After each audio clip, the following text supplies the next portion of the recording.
I want to talk today about another thing that really impacts families, in this case, military families.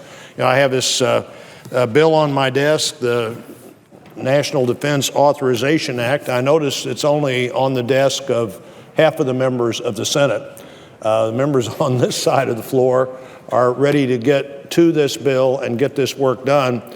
Maybe there's a message on the other side of the floor that this bill is not there because we had hoped to get to it this week. We haven't yet, but certainly we should get to it as soon as we return to our work after the end of this week.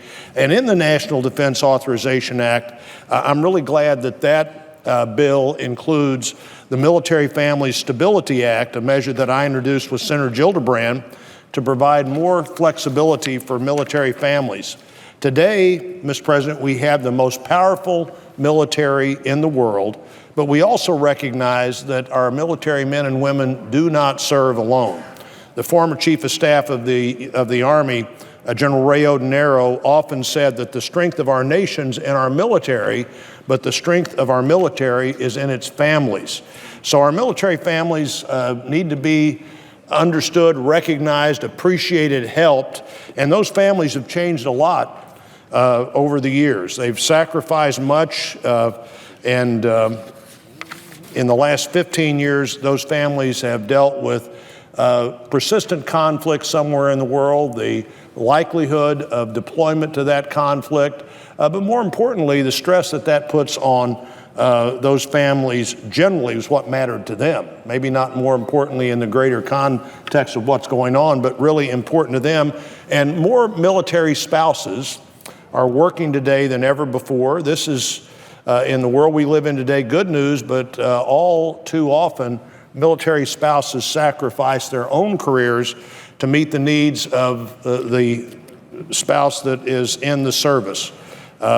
Frequent redeployments, frequent deployments, frequent relocations really have an impact on those careers. According to a study done by the Military Officers Association of America, 90% of spouses, of military spouses, that's more than 600,000 men and women, are either unemployed or underemployed. More than half cite concerns about their spouse's service and the deterrent of moving from job to job, a deterrent not only for employers, but a deterrent in that they sometimes have a hard time having the kind of recognition for the skills they bring to a new state or a new location that they need. It's unfair to our military families for the spouse to needlessly have problems that could be avoided. Now, clearly, if you've decided to pursue a military career and that by necessity means relocation from time to time, this is not going to be the same career as if you went to work and you had every likelihood that you'd work there for the next several years. But these frequent and sometimes abrupt relocations take a heavy toll on students as well. Research shows that that students who move at least 6 times between the 1st and 12th grades are 35% more likely to fail a grade. Now, I'm not sure that exact research applies to military families. That's an overall number of what happens when you move, but the average military family will move 6 to 9 times during a child's time in school, 3 times more often than the non-military family. Changing times and changing families needs to mean that we can find a better way to deal with these challenges for work or family, and the Military Family Stability Act does that.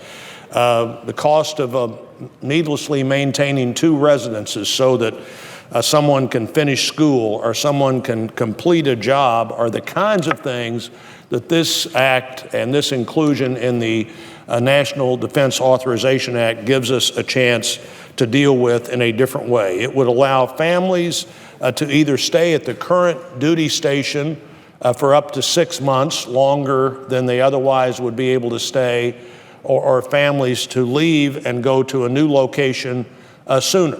This is probably most easily understood in the context of school. If you only have a month left in school, and your family could stay there while the person serving in the military goes ahead to the next post and is responsible for their own housing during the time that they're there as a single serving individual. Often they're going to find space available on the post itself for one person, while the family stays until that school year works out better. Or a job could be the same. One person we had that came and testified, Mia, who now lives in Rolla, Missouri, is married to a soldier who was being reassigned from Hawaii to Fort Leonard Wood, Missouri. And that reassignment was supposed to occur in June. So she applied for a PhD program at St. Louis University. That would begin in August. She applied for a teaching position at Missouri Science and Technology at Rolla that would begin in August. And then her husband's transfer didn't happen in June. And it didn't happen in July, but she needed to be there in August. Under this change, moving the family household could easily occur in August, and her husband could follow in October as he did. But all of the expense of her going early was on her. She really had two options. One was not to pursue her graduate school class when it started, and the other was not to have a teaching job. Neither of those were very good options. She went ahead and moved. Her husband essentially couch surfed, but they had to pay for the move rather than the way that would have normally would happen. This would not have to happen otherwise. When we introduced this bill last year, when Senator Gillibrand and I introduced this bill, we were also joined by Elizabeth O'Brien, who coached Division I college basketball for 11 years with stints at West Point and Hofstra University and the University of Hawaii, but she married into the Army. The lack of flexibility meant she gave up her coaching career, but the story she wanted to tell that day was when she and her family were in Germany, where her husband was serving. Her two children were in a German public school. They needed 2 more months to finish that year's German public school. There really wasn't a very good transition when he was sent back to the Pentagon.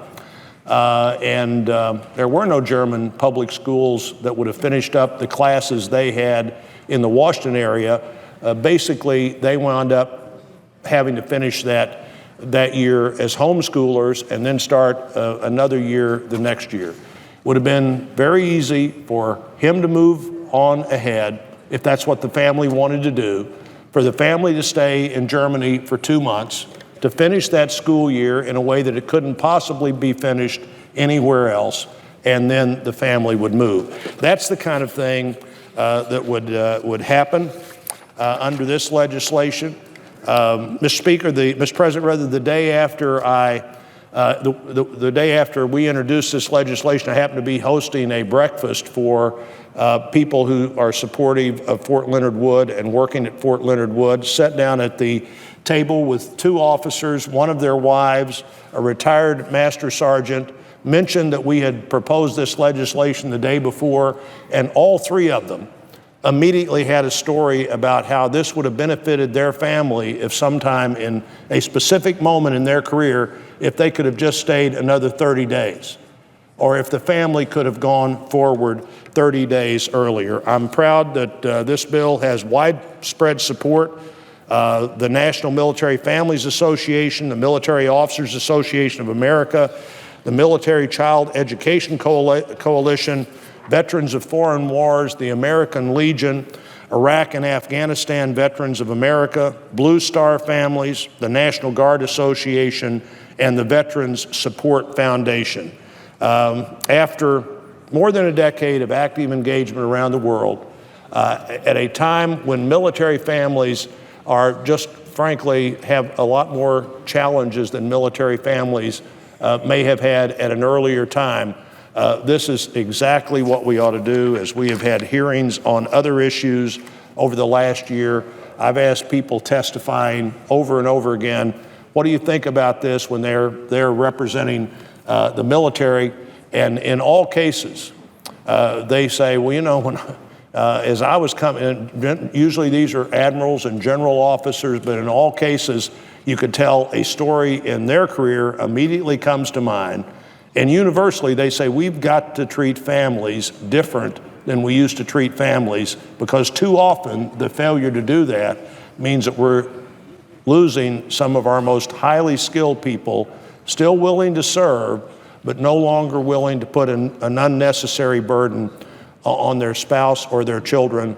The Military Family Stability Act goes a long way toward removing one of those unnecessary burdens, and I'm certainly glad to see it included in the National Defense Authorization Act, and look forward to us dealing with this important bill at the earliest possible date.